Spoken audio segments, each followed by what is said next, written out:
Hello नमस्कार प्रिय साथियों। आज के इस क्लास में हम बीएसटीसी एग्ज़ाम के कुछ ऐसे प्रश्न करने वाले हैं जो बीएसटीसी एग्ज़ाम में बार बार पूछे जाते हैं और इन सभी प्रश्नों में से 10 प्रश्न ऐसे हैं जो बीएसटीसी एग्ज़ाम में आपको देखने को मिलेंगे। तो दोस्तों, कम समय में अधिक तैयारी करनी है तो इन प्रश्नों को आपको ज़रूर से ज़रूर याद होना चाहिए। तो दोस्तों, इन सभी प्रश्नों में से आपके कितने प्रश्न सही होते हैं हमें कमेंट में ज़रूर बताइएगा। तो आज का अपना क्वेश्चन नंबर 31 है, राजस्थान में लौटते मानसून की ऋतु है। तो दोस्तों, राजस्थान में लौटते मानसून की ऋतु कौन सी है? तो इस प्रश्न का अगर आपको आंसर पूछा जाए, यह है अक्टूबर से दिसंबर। यह राजस्थान में लौटते मानसून की ऋतु है, यानी कि जब शीत ऋतु का समय आरंभ होता है तब वर्षा ऋतु चली जाती है। तो अगला प्रश्न है अपना क्वेश्चन नंबर 32। तो दोस्तों, क्वेश्चन नंबर 32 आपके सामने है। बहुत ही शानदार क्वेश्चन है। गर्मियों के समय भारत के महान मरुस्थल से चलने वाली गर्म हवा क्या कहलाती है? तो दोस्तों, गर्मियों के समय भारत का जो मरुस्थल है उसमें से चलने वाली गर्म हवा क्या कहलाती हैं? तो इस प्रश्न का आंसर आप सबको अवश्य आता होगा। तो दोस्तों, इसका अपना सही आंसर है ऑप्शन नंबर ए, यह हवाएं लू कहलाती हैं। तो दोस्तों, अगला प्रश्न है अपना क्वेश्चन नंबर 33। तो दोस्तों, बहुत ही शानदार क्वेश्चन आपके सामने है। क्वेश्चन नंबर 33, राजस्थान के किस क्षेत्र में बहुतायत काली मिट्टी पाई जाती है? तो दोस्तों, राजस्थान का ऐसा कौन सा क्षेत्र है जिसमें अधिक मात्रा में काली मिट्टी पाई जाती है? तो दोस्तों, इस प्रश्न का अपना सही आंसर होगा ऑप्शन नंबर ए, हाड़ौती क्षेत्र में अधिक मात्रा में काली मिट्टी पाई जाती हैं। तो दोस्तों, इस प्रश्न को आप ज़रूर से ज़रूर याद रखिएगा। ये प्रश्न आपके लिए बहुत ही हेल्पफुल साबित होंगे। तो दोस्तों, अगला प्रश्न है अपना क्वेश्चन नंबर 34, राजस्थान के किस भूभाग में लाल दोमट मिट्टी की बहुतायत है? तो दोस्तों, राजस्थान का ऐसा कौन सा भूभाग है जहां पर लाल दोमट मिट्टी अधिक मात्रा में पाई जाती है? तो दोस्तों, इस प्रश्न का अपना सही आंसर होगा ऑप्शन नंबर बी, दक्षिणी राजस्थान। इसमें दोमट मिट्टी अधिक मात्रा में पाई जाती है। तो दोस्तों, अगला प्रश्न है अपना क्वेश्चन नंबर 35। तो दोस्तों, बहुत ही महत्वपूर्ण प्रश्न आपके सामने है। नई जलोढ़ मृदा का वर्णन करने के लिए किस शब्द का उपयोग किया जाता है? तो दोस्तों, जलोढ़ मृदा जो है उसका वर्णन करने के लिए कौन से शब्द का उपयोग किया जाता है? तो इसका सही आंसर होगा अपना ऑप्शन नंबर बी, सही आंसर है, खादर शब्द का प्रयोग किया जाता है। तो दोस्तों, अगला प्रश्न है अपना क्वेश्चन नंबर 36, निम्न में से कौन सी राजस्थान के डूंगरपुर जिले की सिंचाई परियोजना है? तो दोस्तों, यहाँ पर चारों ऑप्शन हैं और इन चारों ऑप्शन में से डूंगरपुर जिले की सिंचाई परियोजना कौन सी है? तो इसका सही आंसर होगा अपना ऑप्शन बी, सही आंसर है, सोम कमला अम्बा। यह जो परियोजना है यह डूंगरपुर जिले की सिंचाई परियोजना है। तो दोस्तों, अगला प्रश्न है अपना क्वेश्चन नंबर 37। तो दोस्तों, बहुत ही महत्वपूर्ण प्रश्न आपके सामने है। सोम कमला अम्बा सिंचाई परियोजना का निर्माण किस जिले के लिए किया गया है? तो दोस्तों, पूर्व में ये प्रश्न पढ़ा है हमने। और दोस्तों, सोम कमला अम्बा सिंचाई परियोजना का निर्माण अगर आपको पूछा जाए, यह निर्माण डूंगरपुर जिले के लिए किया गया है। तो बहुत ही सिंपल सा क्वेश्चन है। तो दोस्तों, अगला प्रश्न है अपना क्वेश्चन नंबर 38। तो दोस्तों, क्वेश्चन नंबर 38 आपके सामने है। राजस्थान में छप्पन का मैदान किस नदी के बेसिन में स्थित है? तो दोस्तों, राजस्थान में छप्पन का मैदान कौन सी नदी बेसिन में स्थित है?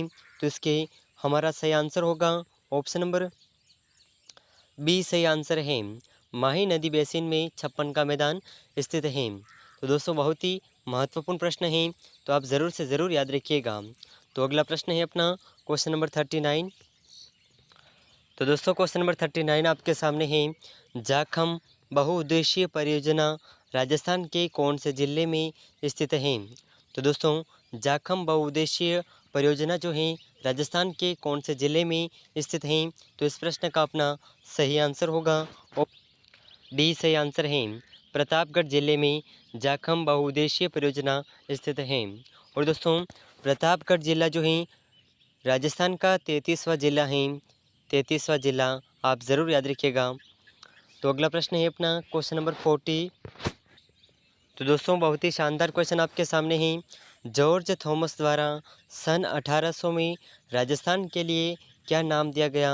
तो दोस्तों जॉर्ज थॉमस द्वारा राजस्थान के लिए 1800 ईस्वी में कौन सा नाम दिया गया है? तो इसके ऑप्शन हैं। Option number A Rajputana, option B Raithan, option C Rajasthan, option D Marukshetra. तो दोस्तों इन सभी प्रश्नों में से हमारा सही इन सभी ऑप्शन में से हमारा सही आंसर होगा ऑप्शन नंबर ए सही आंसर है। जॉर्ज थॉमस द्वारा सन 1800 में राजस्थान के लिए राजपूताना नाम दिया गया था। तो दोस्तों अगला प्रश्न है अपना क्वेश्चन नंबर 41। तो दोस्तों बहुत ही शानदार क्वेश्चन आपके सामने है। राजस्थान से निर्वाचित प्रथम महिला सांसद थी। तो दोस्तों राजस्थान से निर्वाचित प्रथम महिला सांसद कौन थी? तो इस प्रश्न का अगर आपको आंसर पूछा जाए तो यह प्रश्न ऑप्शन सी हमारा सही आंसर होगा, श्रीमती शारदा बार। ये राजस्थान की निर्वाचित प्रथम महिला सांसद थी। तो दोस्तों ये सभी प्रश्न आपको बहुत ही महत्वपूर्ण प्रश्न हैं, तो एक भी प्रश्न मिस मत करिएगा। तो अगला प्रश्न है अपना क्वेश्चन नंबर 42। तो दोस्तों बहुत ही शानदार क्वेश्चन आपके सामने है। राजस्थान दिवस कब मनाया जाता है? तो दोस्तों राजस्थान दिवस जो है यह प्रश्न आप इसका आंसर आप सबको अवश्य आता होगा। यह 30 मार्च को मनाया जाता है। तो इस प्रश्न का ऑप्शन ए सही आंसर है। अगला प्रश्न है अपना क्वेश्चन नंबर 43। तो दोस्तों बहुत ही शानदार क्वेश्चन आपके सामने है। राजस्थान के मरुस्थलीय भूभाग में जल आपूर्ति करने के लिए कौन सी नहर महत्वपूर्ण है? तो दोस्तों राजस्थान के मरुस्थलीय भूभाग में जल की आपूर्ति करने वाली कौन सी नहर महत्वपूर्ण है? तो इसका अपना सही आंसर होगा ऑप्शन नंबर बी सही आंसर है, इंदिरा गांधी नहर। तो दोस्तों अगला प्रश्न है अपना क्वेश्चन नंबर 44। तो दोस्तों बहुत ही शानदार क्वेश्चन आपके सामने है। किस नदी का जल जयसंबंध द्वारा उपयोग में लाया जाता है? तो दोस्तों बहुत ही महत्वपूर्ण प्रश्न है। ऐसी कौन सी नदी है जिसका जल जयसंबंध झील द्वारा उपयोग में लाया जाता है? तो इस प्रश्न का अपना सही आंसर होगा ऑप्शन ए सही आंसर है, गोमती नदी। तो दोस्तों अगला प्रश्न है अपना क्वेश्चन नंबर 45। सोनाड़ी नस्ल की भैंसें भेड़ें राजस्थान के किस जिले में पाई जाती हैं? तो दोस्तों भेड़ों की जो ये नस्ल हैं सोनाड़ी नस्ल, इसकी जो ये भेड़ें हैं ये कहाँ पर पाई जाती हैं? तो दोस्तों इस प्रश्न का अपना सही आंसर होगा नागौर जिले में सोनाड़ी नस्ल की भेड़ें पाई जाती हैं। तो दोस्तों अगला प्रश्न है अपना क्वेश्चन नंबर 46। तो दोस्तों बहुत ही शानदार क्वेश्चन आपके सामने है। थार पारकर किस पशु की नस्ल है? तो दोस्तों थार पारकर कौन से पशु की नस्ल है? तो इसका अपना सही आंसर होगा ऑप्शन बी, यह भैंस की नस्ल है। तो दोस्तों अगला प्रश्न है क्वेश्चन नंबर 47। तो दोस्तों क्वेश्चन नंबर 47 आपके सामने है। राजस्थान का कौन सा जिला चने का सबसे बड़ा उत्पादक है? तो दोस्तों राजस्थान का ऐसा कौन सा जिला है जिसमें सबसे अधिक मात्रा में चने उत्पादित होते हैं? तो इस प्रश्न का अपना सही आंसर होगा ऑप्शन नंबर ए, हनुमानगढ़ जिला। तो दोस्तों अगला प्रश्न है अपना क्वेश्चन नंबर 48। तो दोस्तों बहुत ही शानदार क्वेश्चन आपके सामने है। राजस्थान में झूम खेती को किस रूप में जाना जाता है?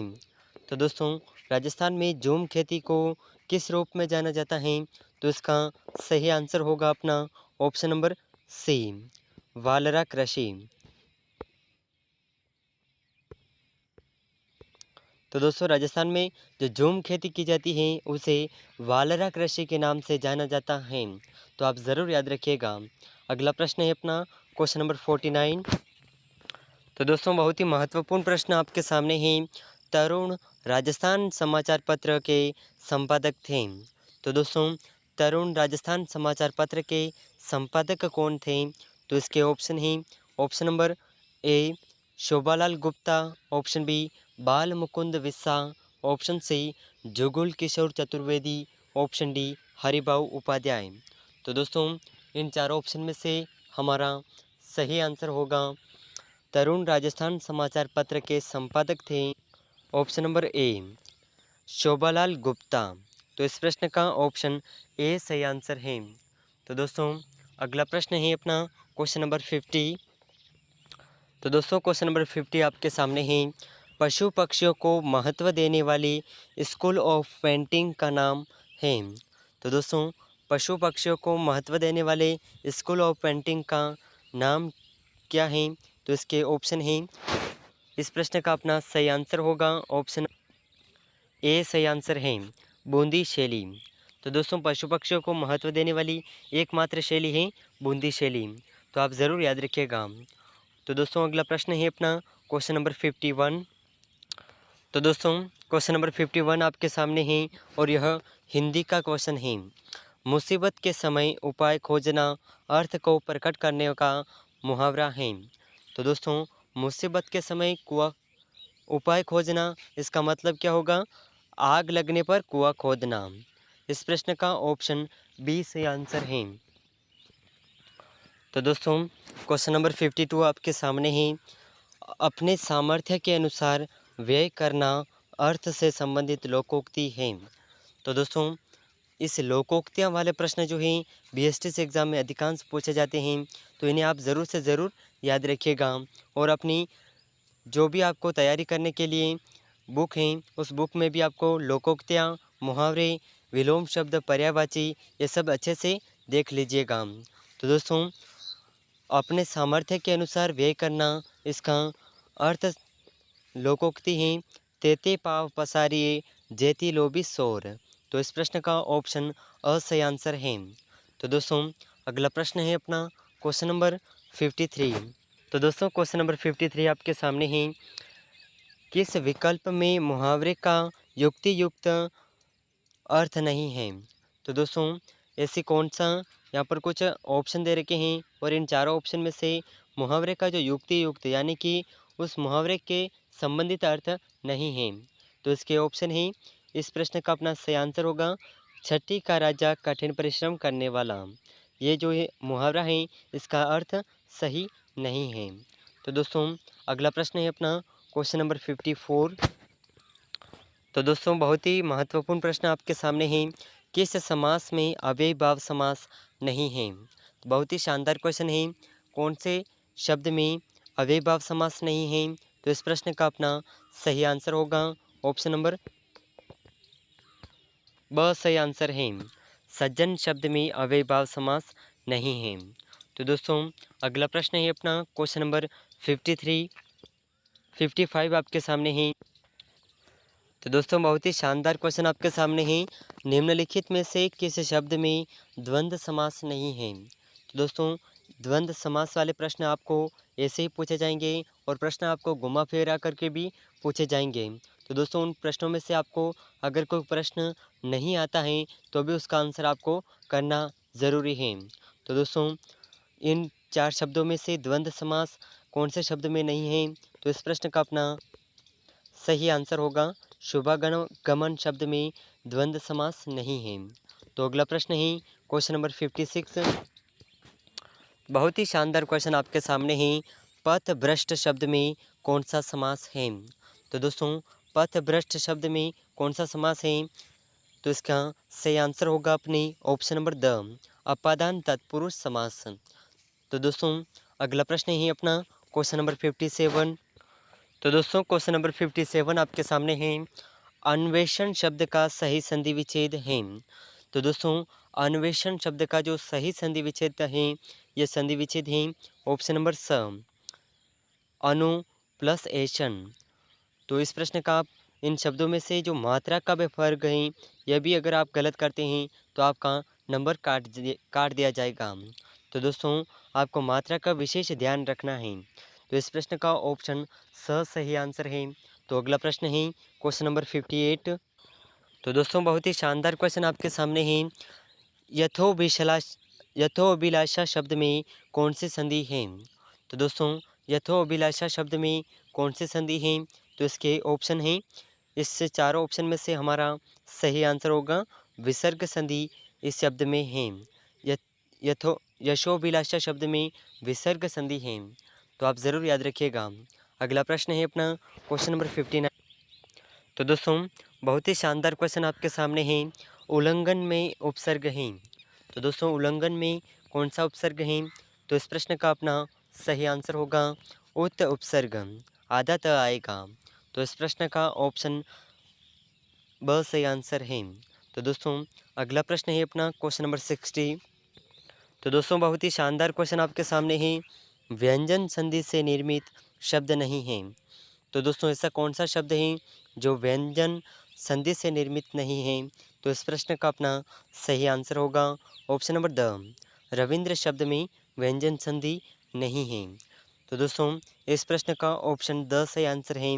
और आज की इस क्लास में हमने 30 महत्वपूर्ण प्रश्न किए हैं और ये सभी प्रश्न बीएसटीसी एग्ज़ाम के लिए बहुत ही महत्वपूर्ण हैं। और इन प्रश्नों में से अधिकांश प्रश्न आपको बीएसटीसी एग्ज़ाम में देखने को मिलेंगे। तो दोस्तों अगर आप चैनल पर नए हैं तो चैनल को सब्सक्राइब कर लीजिएगा। वीडियो को अभी तक लाइक नहीं किया है तो वीडियो को एक लाइक ज़रूर कर दीजिएगा और इस क्लास को अपने दोस्तों के साथ ज़रूर शेयर करिएगा। और दोस्तों राजस्थान की ऐसे ही महत्वपूर्ण क्लासेस पाने के लिए हमारे साथ जुड़े रहिएगा। और इन सभी प्रश्नों की पीडीएफ प्राप्त करनी है अगर आपको, तो इसका लिंक डिस्क्रिप्शन में ही व्हाट्सएप ग्रुप का लिंक दिया है, वहाँ से भी आप ज्वाइन कर सकते हैं। तो दोस्तों मिलते हैं नेक्स्ट वीडियो में, तब तक के लिए जय हिंद जय भारत।